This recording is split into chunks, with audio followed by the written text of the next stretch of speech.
He was praised his entire life for being strong, the dependable one, the calm one, the man who never broke under pressure. People admired how little he needed, how much he carried, how rarely he complained. Strength became his identity long before he understood the cost of it. From a young age, he learned that showing emotion made people uncomfortable. When things went wrong, he was told to handle it. When things hurt, he was told to endure. Every time he swallowed his feelings, he was rewarded with respect. He believed strength meant silence, that the less you said about your struggles, the more capable you appeared. He watched others fall apart and promised himself he would never be one of them. As responsibilities grew, so did his role. Family leaned on him, work depended on him, friends trusted him to be steady. He became the person everyone turned to when things fell apart, never considering who he would turn to. He told himself he didn't need much. That independence was freedom, that relying on no one was a sign of control. He didn't realize he was slowly isolating himself behind discipline and restraint.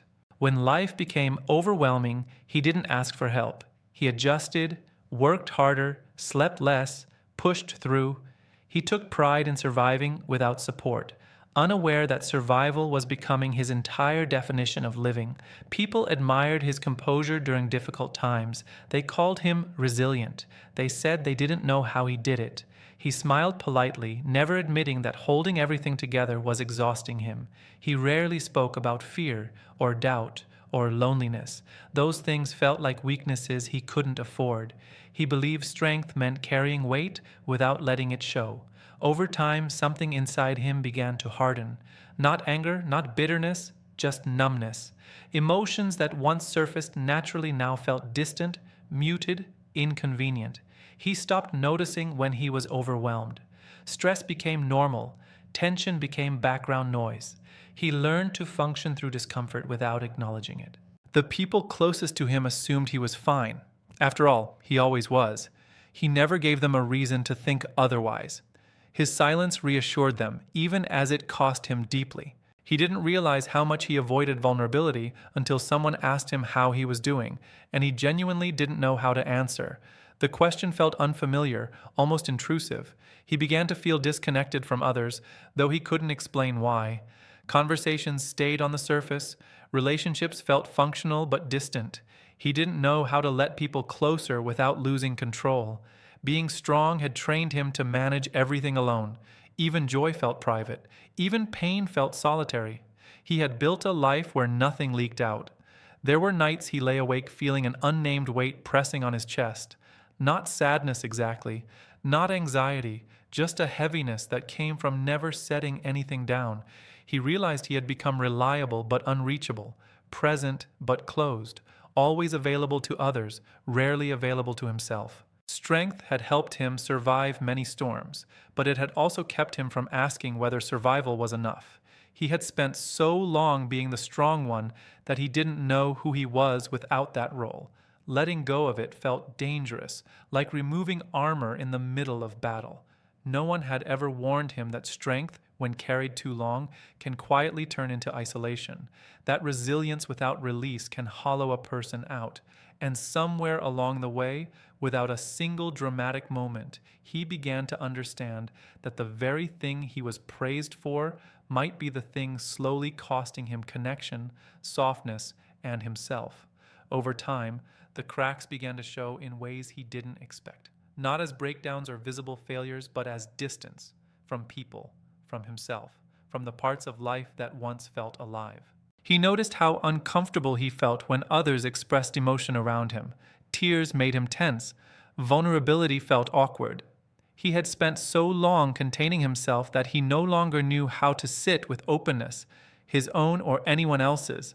When people tried to get close, he instinctively redirected the conversation. Humor, logic, advice, anything to avoid being seen too clearly. He didn't realize he was protecting himself from intimacy, not pain. He began to understand that strength had trained him to solve problems, not to share them, to fix, not to feel. And feelings that aren't felt don't disappear. They settle quietly, waiting. There were moments when he felt inexplicably tired, even when nothing was physically wrong. A deep exhaustion that sleep didn't fix. Carrying everything alone had a cost his body eventually began to collect. He thought about how rarely he had said the words, "I'm not okay." Not because he never struggled, but because he didn't believe he was allowed to.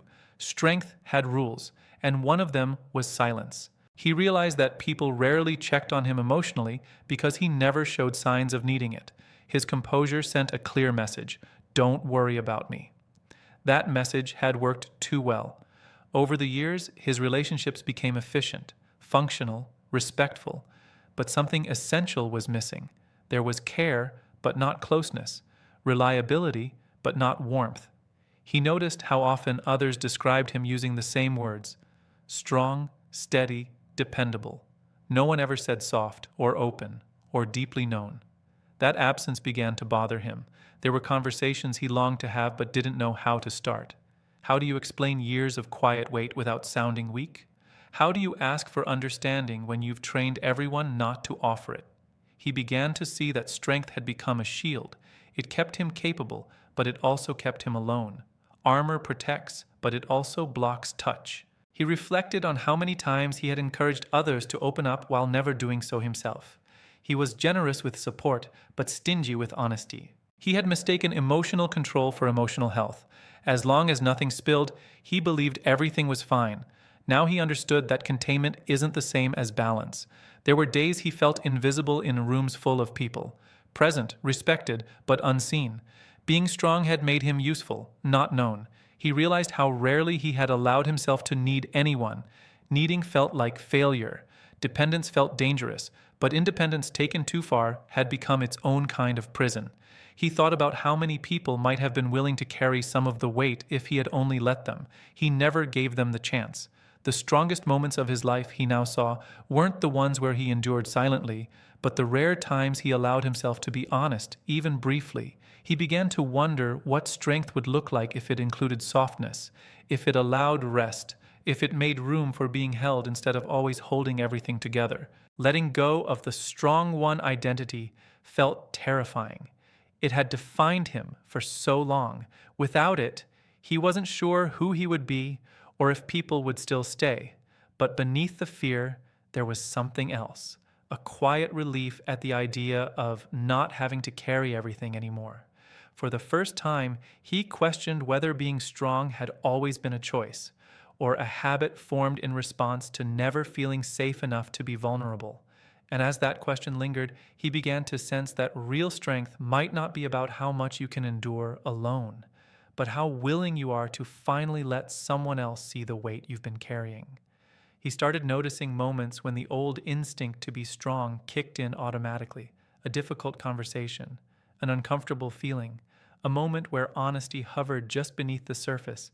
His body would tense, his voice would steady, and the mask would slide back into place without him even choosing it. That realization unsettled him. Strength was no longer something he picked up when needed. It was something he wore constantly, and anything worn too long eventually becomes heavy. He thought about where it began: childhood moments where being calm earned praise, early disappointments where no one came to help, situations where showing emotion only made things worse. Strength hadn't been a virtue at first, it had been a strategy. Over time, the strategy turned into identity. People stopped asking how he felt and started assuming he was fine. He didn't correct them.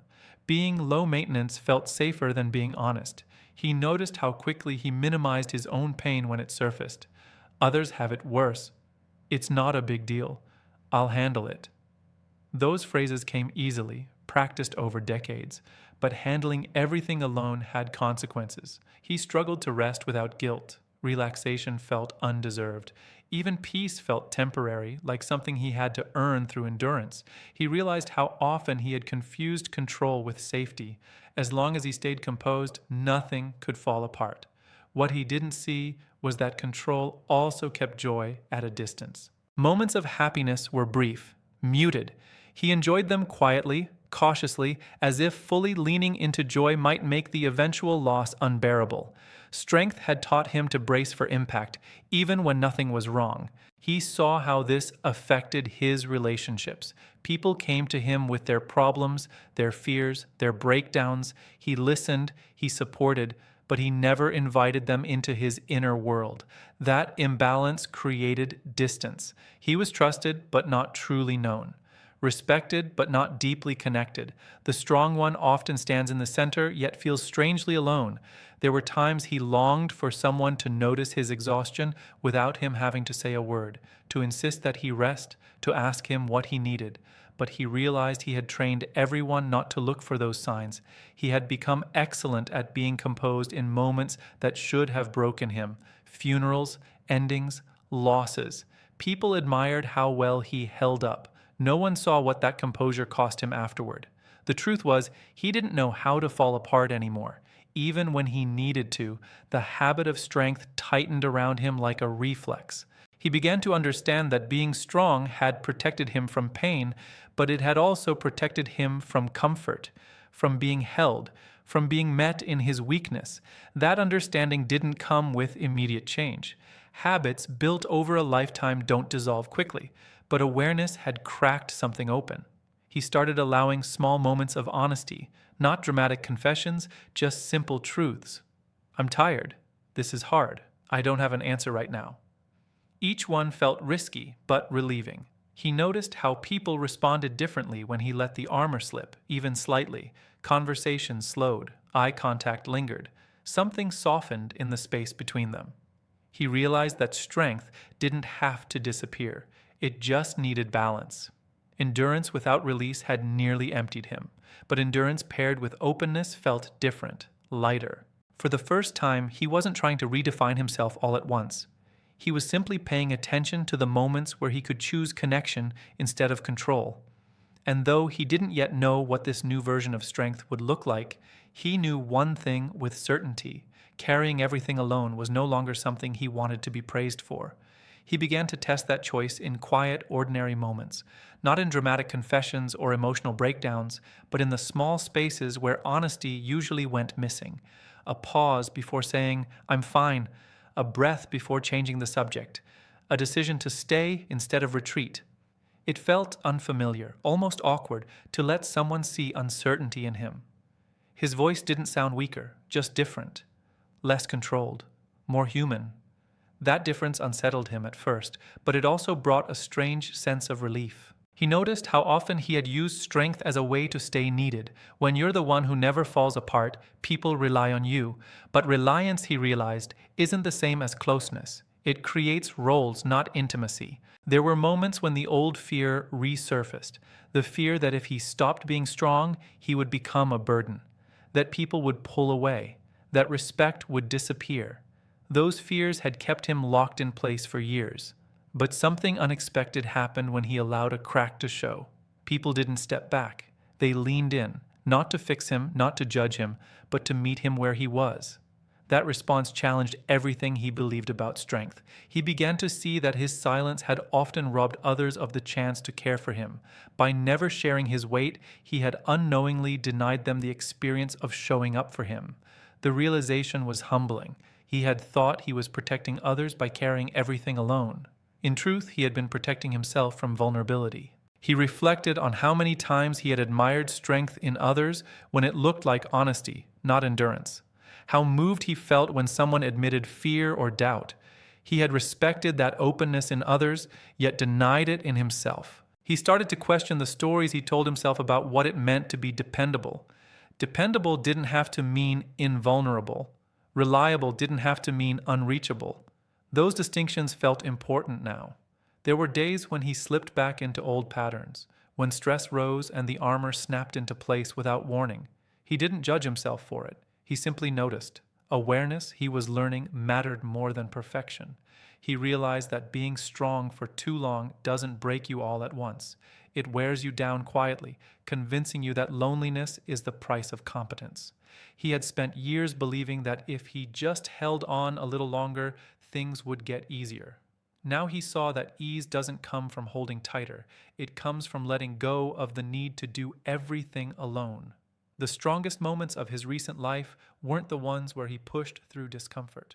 They were the ones where he allowed it to be seen. He felt less pressure to perform now, less urgency to prove anything. Strength no longer felt like something he had to defend. Instead, it began to feel like something he could redefine, something that included rest, honesty, and shared weight. He didn't announce this change to anyone. There was no declaration, no clear turning point, just a gradual shift in how he showed up, how he listened, how he allowed himself to be met. And as that shift continued, he became increasingly aware of a quiet truth he had missed for most of his life. Strength isn't diminished when it's shared, it's finally given room to breathe. As he allowed that truth to settle, he noticed how much lighter his days felt. Not easier in the sense that problems disappeared, but lighter in the sense that he was no longer bracing himself against everything. He wasn't carrying life like a test he had to pass. He began to recognize how often his body had been signaling exhaustion long before his mind admitted it. The tight shoulders, the shallow breathing, the constant alertness. Strength had kept him upright, but it had also kept him tense. He started letting himself rest without justification, no explanation, no productivity attached. Rest became something he allowed, not something he earned. That alone felt like a quiet rebellion against decades of conditioning. When people asked how he was doing, he answered more honestly, not dramatically, not with a full inventory of pain, just honestly. Sometimes the answer was, "I'm tired," sometimes it was, "I'm not sure," and sometimes, surprisingly, it was, "I'm okay." Saying it truthfully mattered more than sounding composed. He noticed how relationships shifted when he stopped performing strength. Conversations felt slower, deeper. There was less advice giving and more listening, less fixing, more presence. He wasn't the anchor anymore, he was a participant. He realized that being strong for too long had taught him to survive, but not to receive. Compliments made him uncomfortable. Care felt foreign. Now he practiced accepting things without deflecting them away. There were moments of grief for the years spent carrying everything alone. He let that grief exist without trying to resolve it. Grief, he learned, didn't weaken him. It softened him in ways he had needed all along. He thought about how many people live their entire lives praised for strength, never realizing that praise can become a cage, a role so admired that stepping out of it feels like failure. The difference now was choice. He could still be strong when needed, but it was no longer the only way he knew how to be. Strength became one part of him, not the whole of him. He understood that no one had intentionally misled him. The world rewards resilience, applauds endurance, but it rarely teaches people how to put the weight down. That lesson came late for him, but it came clearly. And as he looked at his life now, he didn't see weakness in the moments he opened up. He saw courage, a quieter, deeper courage than the one he had practiced for so long. Because no one tells you this about being strong for too long. Eventually, strength isn't what saves you. Once he understood that, he began to look back at his life with a different kind of clarity. Not the harsh clarity of regret, but the softer clarity of recognition. He could see how strength had helped him survive moments that might have otherwise broken him, and he could also see how it had quietly limited the depth of his life. He thought about the younger version of himself, the one who learned early that being strong meant being safe. That version had done the best it could with what it knew. He felt compassion for that man now, instead of judgment. He realized that many people around him were still living the way he once did, praised for their toughness, admired for their composure, slowly disappearing behind responsibility and restraint. He recognized the signs immediately. When he spoke with them, he no longer rushed to give advice. He listened, really listened. Sometimes that was all that was needed. Presence instead of solutions. He wished someone had offered him that earlier. He noticed how freeing it felt to say, "I don't know," without shame, to admit uncertainty without feeling diminished. The world didn't collapse when he stopped having all the answers. In fact, it felt more human. Strength, he learned, is not the absence of vulnerability. It's the ability to sit with it without running away, to allow yourself to be seen even when you don't feel polished or composed. He no longer measured his worth by how much he could endure. He measured it by how honestly he lived, how openly he connected, how gently he treated himself when life felt heavy. There were still hard days, still moments when the old instinct to shut down surfaced, but now he noticed them. And noticing gave him a choice. He chose, more often than not, to stay open, to speak the truth when it mattered, to let others carry some of the weight, to rest when he was tired instead of pushing through. He realized that the strongest relationships in his life were no longer built on admiration, but on understanding, not on what he could provide, but on who he allowed himself to be. And in that shift, something unexpected happened. The loneliness he had carried for so long began to loosen its grip, not because his life became easier, but because it became more shared. Looking back, he understood what no one had ever told him when he was younger. Being strong will get you through life. But letting yourself be seen is what makes life worth living. And that truth, learned late but learned fully, changed everything about how he carried the rest of his days.